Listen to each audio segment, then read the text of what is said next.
বড়োলেণ্ড অঞ্চলৰ মানুহৰ হাততে বড়োলেণ্ডৰ ভৱিষ্যত অসম চৰকাৰ ভাৰত চৰকাৰ যিমান আঁচনি বা কাৰ্যসূচী লৈছে প্ৰগ্ৰেম লৈছে সেইবোৰ বিটিচি মানুহে ঠিক কৰিব বিটিচি চৰকাৰে ঠিক কৰিব ঠিক কৰি আছে আৰু অসম চৰকাৰে বিটিচিক দিয়া 40টা বিভাগৰ কোনো আইন কানুন নবনাই বড়োলেণ্ডৰ মানে বিধানসভাই কৰিব লাগে হেতুৰ কাৰণে বড়োলেণ্ডৰ মানে জনগণৰ অত্যন্ত দৰকাৰ নিজৰ দায়িত্বটো বুজি পোৱাটো গতিকে বড়োলেণ্ডৰ ভৱিষ্যত বড়োলেণ্ডৰ মানুহৰ হাতত বড়োলেণ্ডৰ ৰাজনৈতিক নেতাবিলাকৰ হাতত আজি তেওঁলোককো মই কৈছো আপোনালোকে ৰাজনীতিৰ ব্যক্তি হিচাপে যদি এই বিষয়ত গুৰুত্ব প্ৰদান কৰে আৰু হেতুলৈ যদি ভৱিষ্যত কাম কৰে তেতিয়া নিশ্চয় বড়োলেণ্ডৰ ৰাইজৰ বহুত মানে উন্নতি হ'ব গতিকে এই অত্যন্ত দৰকাৰ মই ধন্যবাদ জনাইছো তেওঁলোকে তেওঁলোকৰ পাৰ্টিৰ কথা পাতাৰ লগতে এটা তেনেকুৱা ধৰণৰ মানে বিষয়ৰ ওপৰত মানে এই সাবজেক্টটো ৰখাৰ কাৰণে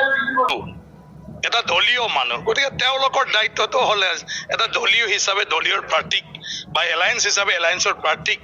মানে জয়যুক্ত কৰিব লাগে গতিকে এটা পাৰ্টিৰ কাৰ্যকৰ্তাৰ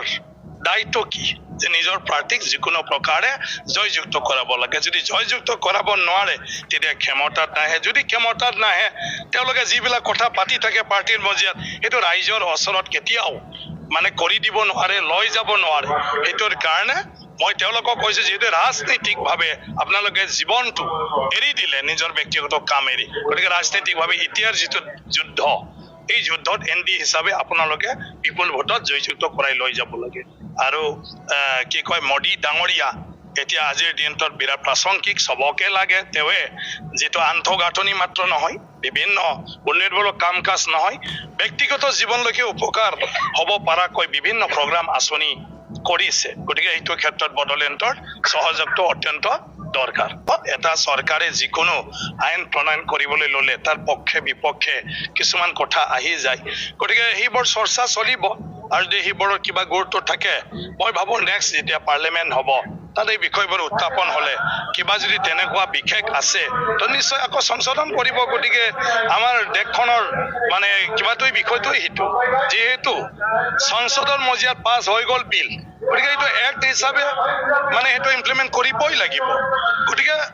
যিখিনি চৰ্চা হ'ব লাগে এইটো পাৰ্লিমেণ্টত চৰ্চা হৈ গ'ল আৰু পাছ হোৱাৰ পিছত এইটো এক্সিকিউট হ'বই গতিকে এতিয়া এক্সিকিউট কৰাৰ পিছত গম পাব তাত কিবা বিসংগতি আছে নেকি গতিকে যিবোৰ বিষয় তেওঁলোকে কৈছে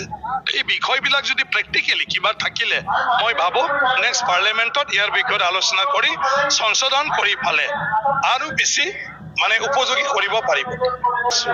গতিকে ভাৰতবৰ্ষত আছো হিচাপে ৰাষ্ট্ৰীয়ভাৱে যিবোৰ আইন কানুন এই আইন কানুনৰ গণ্ডিৰ ভিতৰত আমিও থাকিব লাগিব বাকি আমাৰ নিজৰ ভাষা কলা সংস্কৃতি আইডেন্টিটি সেইটো নিজৰ ওপৰত সব আজি আমাৰ ওপৰত কোনিও মানে কি কয় এইটো দবাও ঢালা নাই অসমীয়াত কি কব প্ৰেছাৰ দিয়া নাই আমাক কোনিও তথাপিও আমাৰ বহুত মানুহ আছে যিবিলাক দিল্লী বম্বেত চাকৰি কৰাৰ পিছত নিজৰ ল'ৰা ছোৱালী ভাষা হেৰুৱাই দিলে মানে নিকালে কাপোৰ কানি তেওঁলোকে চিনি নাপায় আৰু লাহে লাহে তেওঁলোকৰ বংশ পৰিয়ালৰ লগত সম্পৰ্ক নাই গতিকে আমাৰ নেচাৰহে আমাক মানে ভৱিষ্যতটো নিশ্চিত কৰিব যে আমি ভৱিষ্যতলৈকে জাতিৰ ভাষা কলা সংস্কৃতিৰ ওপৰত বা আমাৰ ধৰ্মৰ ওপৰত আমি কিমান ভাল পাওঁ বা হিতৰ কাৰণে আমাৰ দায়িত্ব কিমান আমাৰ ওপৰত নিৰ্ভৰ হয় বাকি এখন দেশত আছো আমি ভাৰতবৰ্ষৰ নিচিনা এটা দেশত থকা হিচাপে আমি তাৰ যিকোনো মানে বিষয়ৰ ক্ষেত্ৰত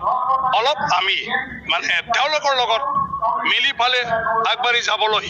আমি চেষ্টা কৰিবই লাগিব আমাৰ বাটে সুকীয়া আইন প্ৰত্যেকটা ক্ষেত্ৰতে হ'ব নোৱাৰে গতিকে মই ভাবো এইবোৰ বিশেষ তেনেকুৱা নাহে যদি তেনেকুৱা আহে আমি বিধানসভাৰ মজিয়াত আমি সুকীয়া এটা আমাৰ ৰক্ষণাবেক্ষণাটো অসমীয়াৰ ৰক্ষণাবেক্ষণাটো আমি বেলেগ এটা আইন বনাই লৈ প্ৰণয়ন কৰিব পাৰো ৰাষ্ট্ৰীয়ভাৱে যদি কিবা দেখিছো শংকা গতিকে ৰাজ্য হিচাপে আমি আকৌ ৰাজ্যৰ ভিতৰত যিখিনি আমাৰ কিছুমান সাংবিধানিকভাৱে ষ্টেট লিষ্টত আমাক ক্ষমতা প্ৰদান কৰিছে এই ক্ষমতাৰ দ্বাৰা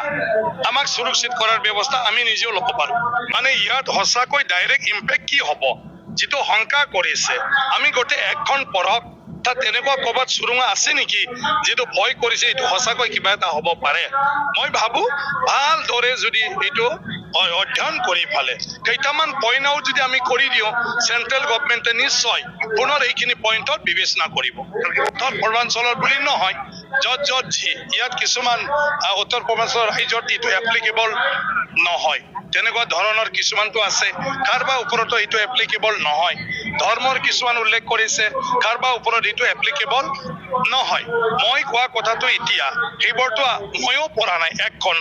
সাপোজ ডিটেইলছত আমি এতিয়া এখনৰ ডিটেইলছত যাব লাগে আৰু দুই এটা তেনেকুৱা যদি বিষয় আছে ক'বাত অসমৰ অসমীয়া মানুহৰ মানে কি কয় শংকা কৰিবলগীয়া মই ভাবো সেইটো চৰকাৰক যদি আমি অৱগত কৰো কনচাৰ্ণ কৰ্তৃপক্ষক যদি অৱগত কৰো নিশ্চয়কৈ